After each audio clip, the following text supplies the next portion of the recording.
First Samuel 1, 3 through 7.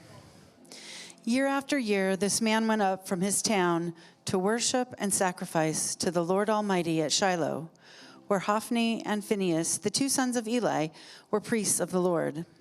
Whenever the day came for Elkanah to sacrifice, he would give portions of the meat to his wife Peninnah and to all her sons and daughters. But to Hannah he gave a double portion because he loved her, and the Lord had closed her womb. Because the Lord had closed Hannah's womb, her rival kept provoking her in order to irritate her. This went on year after year.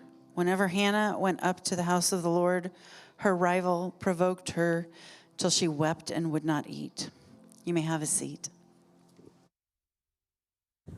Thank you. Hey, good morning. How we doing? Man, I just want to start today. If you're still looking for seats, we got a team waiting for you. We got a team stacking out chairs for you. But I just want to start today and say thank you. Thank you to the team here at Rise, the staff, Jason, Kristen, the leadership team. But I really want to say thank you to you as well. Over the last about 2.5 years, 3 years, after my wife, before this, my wife and I were youth pastors at a church, and we left that ministry assignment feeling hurt, feeling frustrated, feeling, I don't know, like we might never do this again, but in the last 3 years, 2.5 years, God has just really opened our hearts, and we're excited to be stepping into this journey and on to this mission. Isn't God so good, huh? Is it 10 a.m. awake today or what?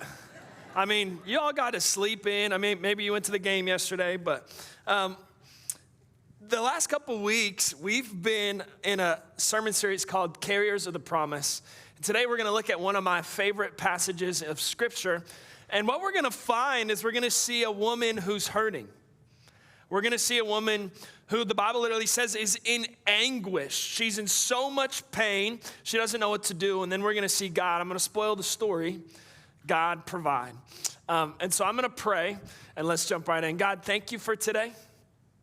Thank you for the ways that you have moved in our lives. I pray today that you would speak to us, that you would speak through me. God, and I just pray that one person would be impacted because one person can change the world. And all of God's people said, amen. Man, 1 Samuel chapter 1, verse 1 says this. There was a certain man from sorry, you guys are going to have to forgive me with these words. I tried ChatGPTing it. It couldn't give me anything. Don't worry, I didn't write my sermon with it, but I tried. Man, that joke was way better at the 8 a.m., just got to be honest. Are you guys really awake? You know, it's okay to laugh in church. Man, hopefully my other jokes land. Jeez, Nate. There was a certain man from Ramathaim, a Zuphite from the hill country of Ephraim, whose name was Elkanah, son of Jeraham, the son of Elihu, the son of Tohu, the son of Zuph, an Ephraimite. He had 2 wives. One was called Hannah, and the other Peninnah. Peninnah had children, but Hannah had none. Year after year, this man went up from his town to worship and sacrifice to the Lord Almighty at Shiloh, where Hophni and Phinehas, the 2 sons of Eli, were priests of the Lord. Whenever the day came for Elkanah to sacrifice, he would give portions of the meat to his wife Peninnah and to all her sons and daughters. I want to give you some context. See, we're kind of at an interesting place in Israel's history. Israel isn't in Egypt anymore, which means they've been freed, but it also means that Moses is dead. Right? Israel is now in the promised land, but Joshua's been dead for years. And so God had to place a system that ruled over the Israelites. And the system was called this. It was Judges. So right before the book of 1 Samuel, there's this book, it's called Judges. And basically it's a story of the men and women who judged Israel. And these judges, they weren't like a judge in the case that we see him as. We're like, Your Honor, and the gavel like hitting the thing. There was an aspect of that, but they were more like shepherds, prophets, pastors. They would settle disputes. They would do all of these things. They were the leaders of their tribes. And at this specific point in history, we have two pretty bad apples. One of them, you may have heard his name. His name is Samson. Maybe you've heard the story of Samson and Delilah. But Samson was a man who God had blessed with strength and wisdom.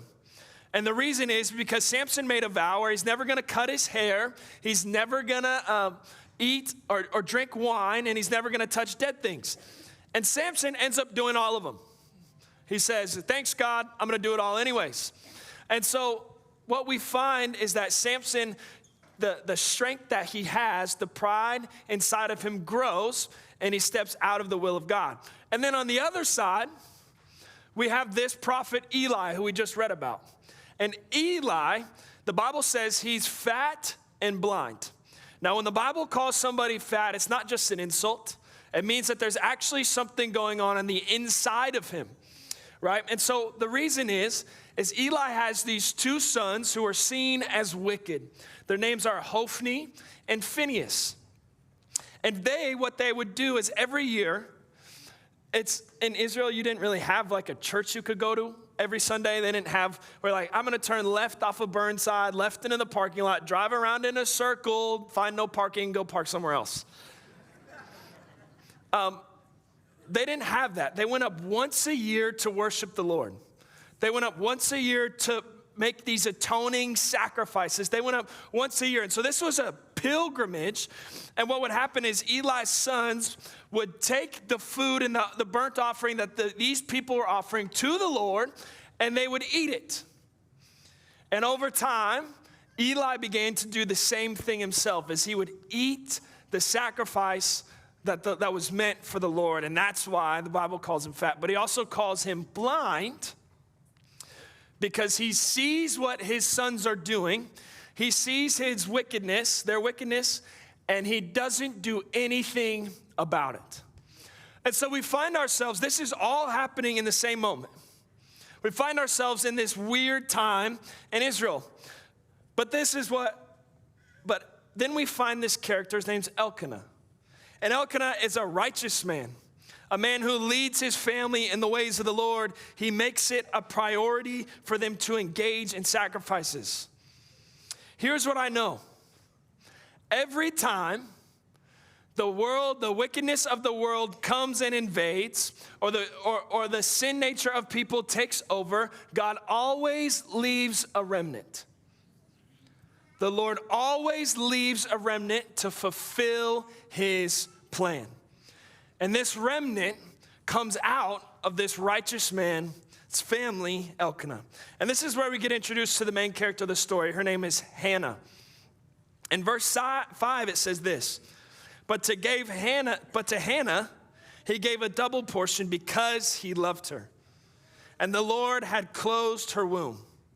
Because the Lord had closed Hannah's womb, her rival kept provoking her in order to irritate her.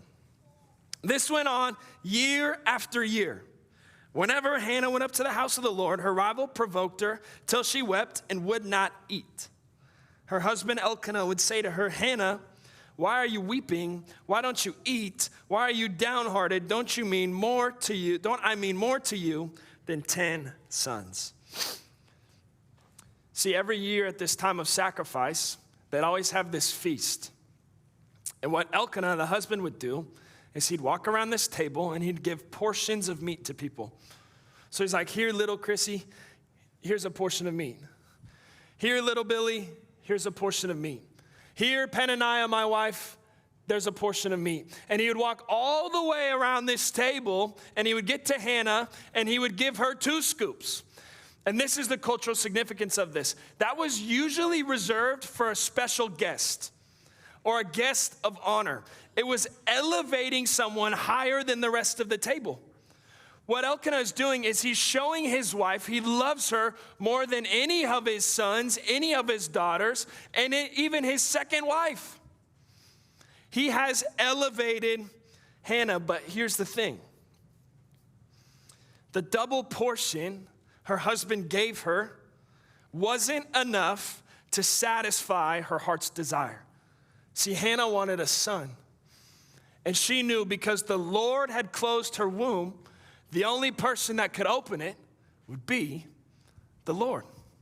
In verse 9, it says this: once they had finished eating and drinking in Shiloh, Hannah stood up. Now Eli the priest was sitting on his chair by the doorpost of the Lord's house. In her deep anguish, Hannah prayed to the Lord, weeping bitterly. I think we could all learn a lesson here from Hannah. I don't know about you, but sometimes when I'm in pain or when I'm hurting or I'm trying to satisfy the desires of my heart, I usually tend to go where? Go to the world. I go to the one place that will never satisfy me. Maybe you're in here today and you're experiencing pain physically, emotionally, spiritually, whatever it may be. And so what you do is you go to grandma's house, you go into her old medicine cabinet, you pull out grandma's old pills, hoping that maybe by the time you got to the bottom of the pill case, that you would feel no pain anymore, that you would feel healed. But what happens the next morning? The pain comes back. Maybe you're here today and it's alcohol. You need something to cope. You need a reason to live. You need something. You just need something to fill you up, and you get to the bottom of the bottle and you still feel empty. Maybe today it's your marriage. Right? You've tried everything that you can. It's failing. It's falling apart. You've gone to all the counseling, all the therapy, all the marriage conferences. You got his palm read to see if he's crazy or not. But nothing seems to work. And hear me when I say this. Therapy is great. Counseling is good. Marriage conferences are good. Palm reading, bad. But everything else, those are wonderful things. But here's the thing. Without it being in the blessing of God, it will never satisfy you. There is nothing in this world that will satisfy you more than the love and peace that can be found in Jesus. And I want to pause here for a moment. And I want to say this. Maybe you're in here today and you're dealing with something similar to what Hannah is going through. You're battling infertility. You've gone through all the tests. You've done all the doctor's appointments, all the timing, all the charting. And this is what I want to say. I love you. I believe that God has a plan and a purpose for your life. But here's the thing that I know. Without Jesus, you will never have the peace to live. Right? Because maybe one day your prayer, your desire, it will be answered. But when we have Jesus, we can have the faith and the hope to say, even if it doesn't, I still believe in him. I still know he has a plan in my life. I still know that there's a reason. I still know that one day I'm going to be able to speak of this to a church, speak of this to a youth student, and help them walk through this situation. Friends, peace that sustains can only be found in Jesus Christ. One of my favorite stories in the New Testament, it's this woman, she's at the well. And she had to be there in the middle of the day because she was known as promiscuous. She had four husbands, and she was living with her baby daddy. And she would have to go in the middle of the day to draw water because none of the women would want to be seen around her. So one day she goes to the well, and who does she meet? She meets Jesus. And Jesus asks her, he goes, "Woman, will you draw me some water?" And she kind of fights back. She's not knowing who it is. She goes, "You're a Jew, I'm a Samaritan, plus I'm a woman and you're a man. You're not supposed to be talking to me. You don't know what I've done." And Jesus looks at her and goes, "If you knew who was asking you to get water, you would have instead asked him for water that would sustain for the rest of his life. You would have instead asked for living water." And in John 4:14 says this, "But whoever drinks of the water I give them will never thirst. Indeed, the water I give them will become in them a spring of water welling up to eternal life." Jesus is the only thing that can satisfy us. I've kind of had A pretty good week, actually. I turned 25 on Sunday, last Sunday. I'm getting old. Yeah, man, feel it in my back, feel it like everywhere. Man, you guys are like, who is this kid? 25 years old. I got to celebrate, my wife and I went up to my parents' house in Bellingham, Washington. We got to celebrate my daughters. First, Thanksgiving, which was awesome. She hates mashed potatoes. It's probably because mom didn't let her have any gravy, but it's cool. It would have been better if the Huskies won yesterday. Go Dogs. You could take that out of the live stream. That's kind of a gang sign. Yeah, I'm from Washington, though. Woo, woo, woo, woo. Bow down, baby. This would be so much funnier if I had won, for me at least. But now here I am just making a fool out of myself. But I want to say this. I would not be here today if I hadn't gone through some stuff in my life. When I was about 18 years old, I was trying to decide what I was going to do.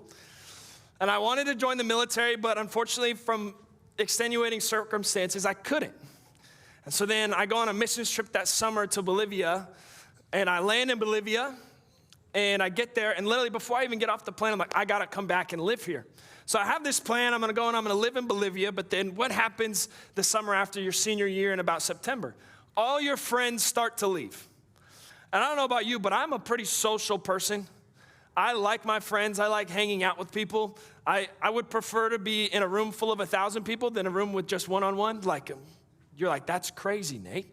But I'm just an extrovert, social guy. And I found myself questioning this plan that God had placed in my heart. God, all my friends are leaving.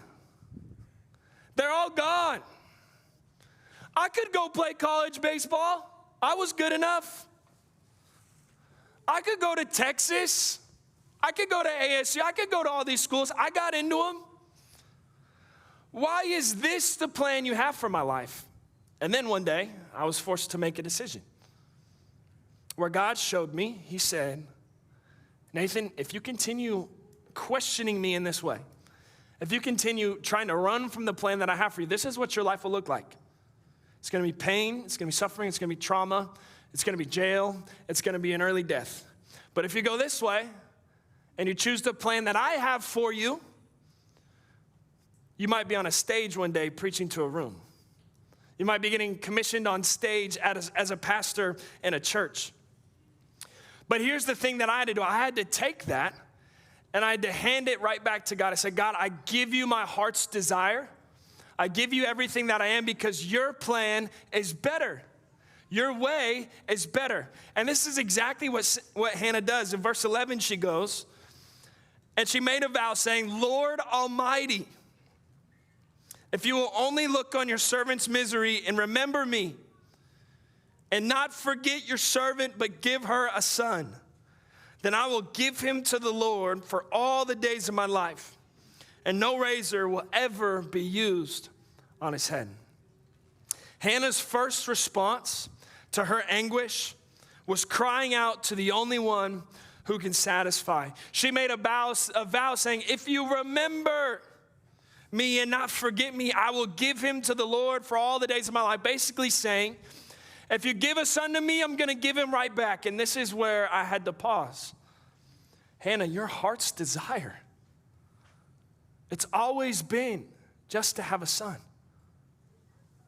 And what you're saying right now, there's tension in this text. What you're saying is, if God gives you a son, you're going to give him right back. And this is what that meant. That 3 years after her son was born, I'm going to give you a spoiler. She has a son. God provides. God is faithful. But 3 years after Samuel's born, she takes him up to the temple, and this is where he lives. She sees him once a year.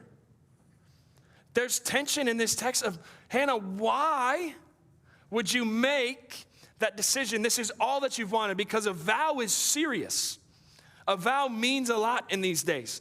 Like, especially if you made a vow with God, said, God, I'm going to do this if you do this. And I'm not talking like, God, please let me get a hit on this at bat. And if I do, I'll go to church early and I'll clean up trash. Or God, maybe this was you, this was me. God, if you help me pass this test, I'll take communion on Sunday. Like, even though I had no business taking that test because I didn't even study, right? Like, God's going to put that in my head. This wasn't a vow like that. This was serious. She's presenting her son as an offering. And here's the thing. This isn't out of desperation. Hannah is making this vow out of faith.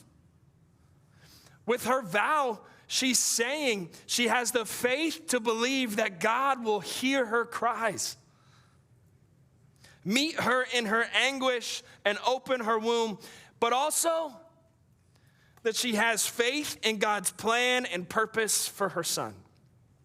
You might be here today for child dedication. I look around, I see all the little babies. We had a lot of babies in the 8:30, and it's just one of my favorite days of the year. And now that I've been a parent, my wife and I are actually going to dedicate our daughter at the next service at the 11:30, which we're really excited to do. But now that I have a lot of experience as a parent, about 7 months, I've noticed something. I've realized something. God has taught me a lesson. And it's this. My daughter is the biggest blessing in my life. Right? I had a part in creating that. I played a role. I'm her father. But it's a blessing that is only given from God. And so today we're doing child dedications where we're going to have people standing up here. And maybe in the church you grew up in, you would do infant baptisms. But what we believe at this church is that to be baptized, you have to make that decision for yourself.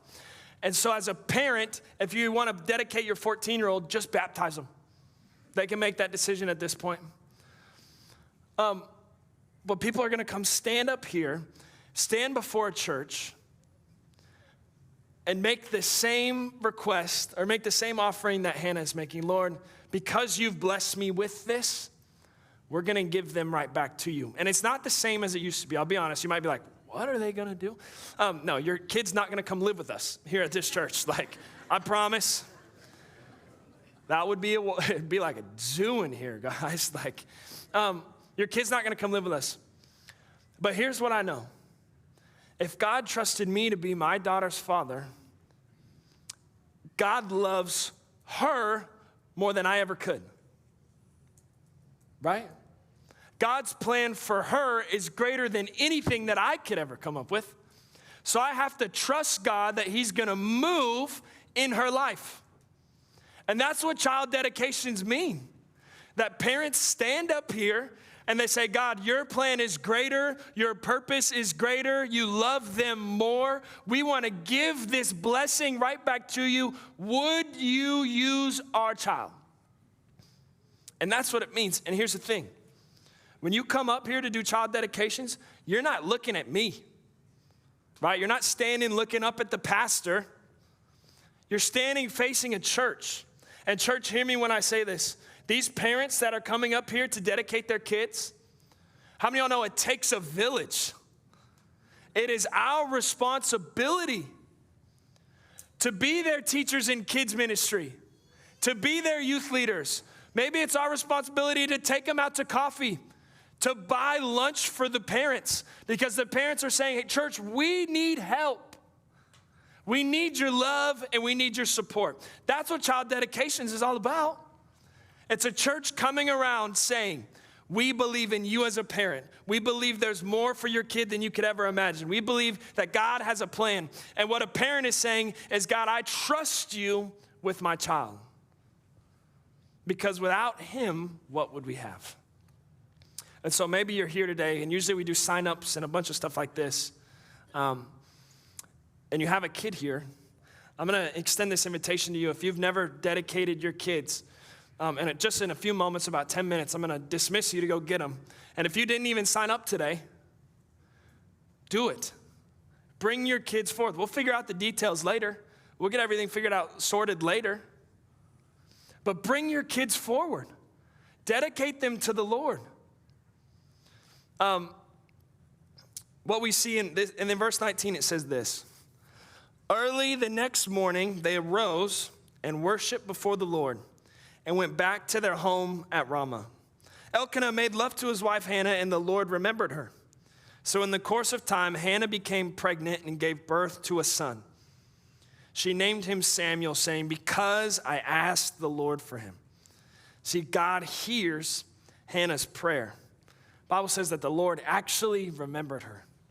One of my favorite verses in the Bible right now that's really been impacting me is Psalms 116, verses 1 and 2, where it says this, I love the Lord, for he heard my voice. He heard my cry for mercy. Because he turned his ear to me, I will call on him as long as I live. Just take a moment. Understand what that's saying about God. David's saying, I love the Lord, for he heard my voice. He heard my cry for mercy. He turns his ear to me. Maybe you're in here today and you're like, Nate, I have gone to the only one who can satisfy. Nate, I have prayed that this addiction would leave. I have prayed that my marriage would be restored. I have prayed that we would have a kid, and nothing seems to be happening, and nothing is working, and nothing is moving. I just want to give you some hope today that God has turned his ear towards your cries, that he has heard. And here's the thing. Just because he hears your cry doesn't mean he's not hearing somebody else's. Because God isn't just present in your life, he's present in all of ours. That's what he is. He's omnipresent. In the New Testament, Jesus says, ask and you will be answered. Seek and you shall find. Knock and the door will be open. If you're here today and you're hopeless and you can't experience joy and you've prayed and you're frustrated and you're angry, ask. Seek. Knock until that door blows over, because God has heard your cry. He hears you in your pain. He hears you in your anguish. And maybe, friend, the answer is no. The answer is go to work, go to do work for it. The answer is it's not going to happen. But he still hears you. The only way that we will ever experience true peace in our life is if we have a relationship with Jesus. The only way that you'll ever be able to walk through this life with your head held high, with hope, with joy, with peace, is through a relationship with Jesus. Recently, I've got to do a lot of cool things in my life. I got to live overseas. I've built a lot of cool buildings. I've preached here, like even just today, like what an incredible honor. But I've realized recently that the greatest honor of my life has been and will be to raise my kids in the presence of God. See, Hannah takes Samuel up to the Eli and gives him to him, and he's literally raised in the presence of God. And I have this picture up here.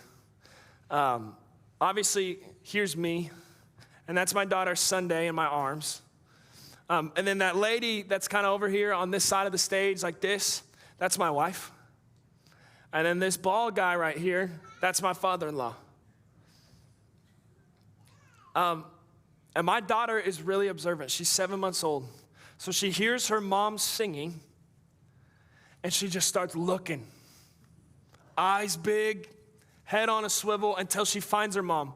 And what I realized this night, literally in this moment, is that my daughter is seeing her mom worship, seeing her mom lead people into the presence of God.